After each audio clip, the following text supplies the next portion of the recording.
खाने पीने के वक़्त के ज़िक्र।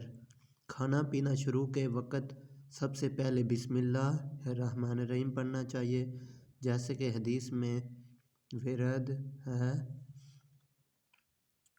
एक दिन हज़रत सल्लल्लाहु अलैहि वसल्लम ने अपने सहाबा कराम रज़ियल्लाहु तआला अन्हु से फरमाया, जिस वक़्त तुम खाने पर हाथ डालो तो ये पढ़ो, बिस्मिल्लाहि व अला बरकतिल्लाह।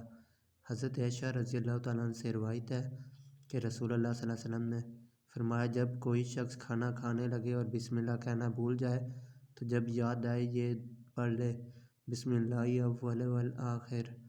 हज़रत अबू अय्यूब रज़ियल्लाहु तआला अन्हु से रिवायत है कि रसूलुल्लाह सल्लल्लाहु अलैहि वसल्लम खाना पीते या पानी पीते तो ये पढ़ते, अल्हम्दुलिल्लाहिल्लज़ी अतअमना व सक़ाना व जअलना मिनल मुस्लिमीन। वीडियो अच्छी लगे लाइक और शेयर ज़रूर करें, जो अमल करेगा सवाब मिलता रहेगा।